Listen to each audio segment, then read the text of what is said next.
Merci, Madame la ministre. Alors, c'est ce qui met un terme aux déclarations d'ouverture. Maintenant, on commence la période d'échange. La première période met en lumière la députée de Robert Baldwin pour 5 minutes, la ministre pour 5 minutes, et on va terminer avec la députée d'Anjou-Lériel, 5 minutes. Alors, je me tourne du côté de la députée de Robert Baldwin. Votre 5 minutes commence maintenant. Merci beaucoup, Madame la Présidente. Merci, Madame la ministre, pour ce sommaire des dernières années concernant, si je peux dire, on avance en termes des droits des femmes. Il y a eu un progrès.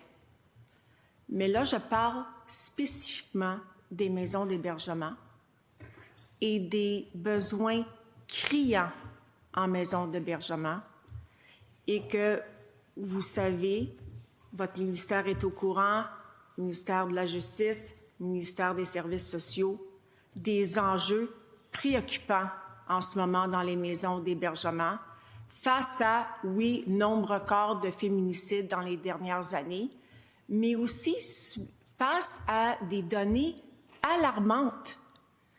Et où le bas blesse ici, c'est malgré les cris du cœur des 3 regroupements des maisons d'hébergement, leur regroupement, la Fédération et l'Alliance de deuxième étape, malgré les courriels, les lettres, les rencontres et même la rencontre dernièrement qui était le 17 octobre avec l'ancien ministre des Services sociaux qui a porté le chapeau de condition féminine à ce moment-là,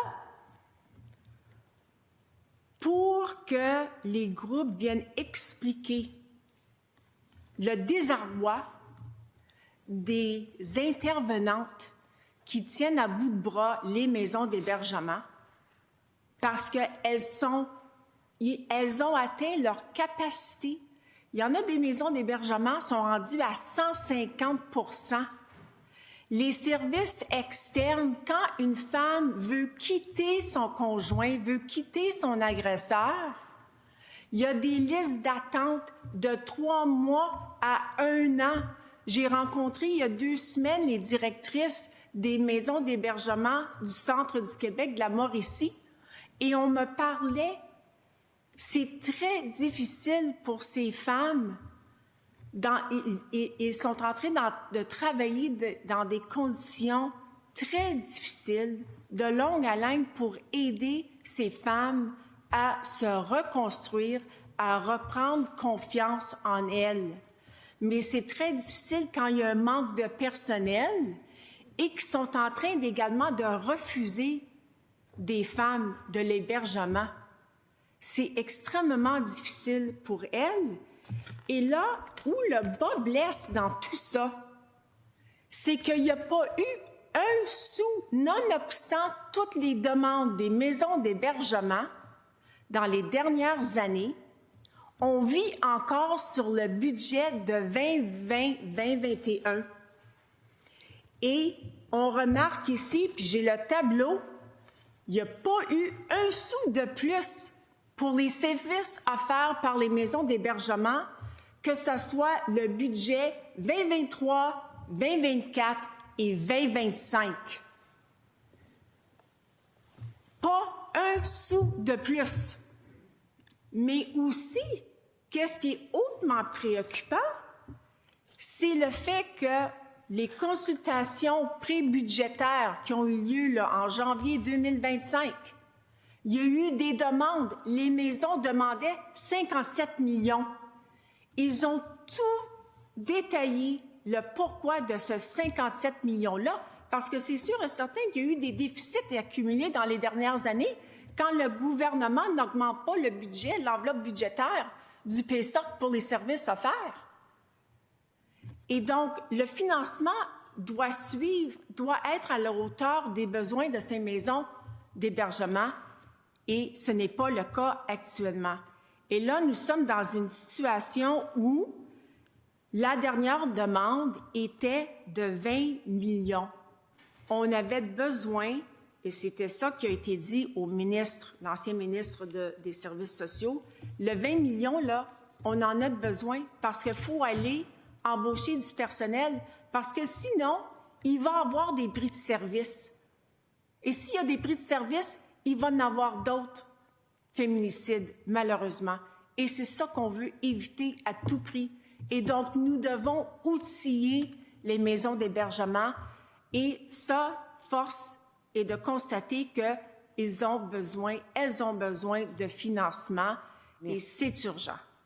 Merci. Je me tourne du côté de la ministre. Votre 5 minutes. Merci, Madame la Présidente. Quelques précisions apportées. Remontons à 2013-2014 sur le financement des maisons d'hébergement, 72 millions.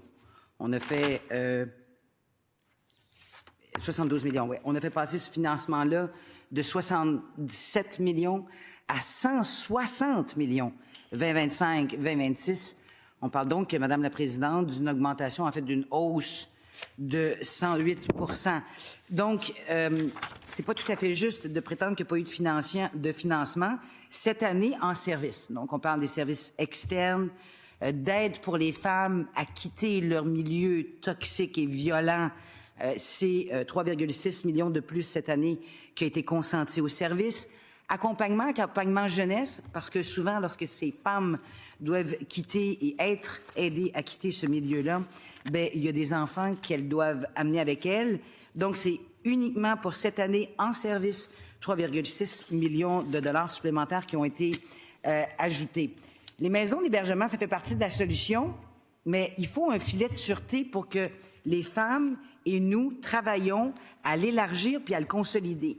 Les maisons d'hébergement d'urgence, quelques jours à 3 mois avec divers services d'accompagnement dans une chambre, des services externes auxquels on vient de faire référence, Madame la Présidente. Il y en a 108 maisons d'aide d'hébergement qui sont financées par le ministère de la Santé et des Services sociaux. Les maisons de deuxième étape auxquelles la députée faisait référence, transitoires, qui accueillent des femmes victimes de violences conjugales, ce qu'on appelle dans le jargon les MH2, offertes aux femmes aux prises avec des enjeux de sécurité accrus après leur passage en MH1. Leur situation, donc, ne s'est pas encore améliorée. Donc, on vient les aider davantage avec des services.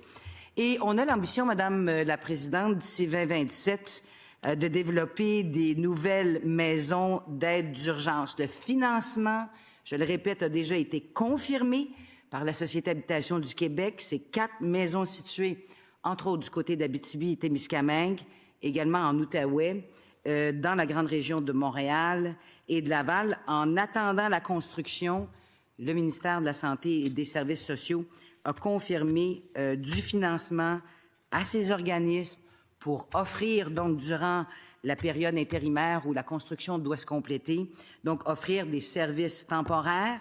Je le répète, le ministère de la Santé et des Services sociaux a confirmé, Madame la Présidente, ce financement-là. Donc,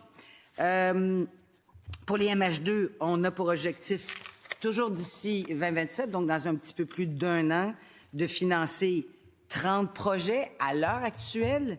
Aujourd'hui, il y en a 15 qui ont ouvert leurs portes. 16 projets ont un financement qui est confirmé pour le bâti et il y a 7 projets qui devraient ouvrir dans les prochains mois. Les choses, donc, avancent, Madame la Présidente. Dans les dernières années, il y a beaucoup d'encre qui a coulé dans le dossier, c'est vrai.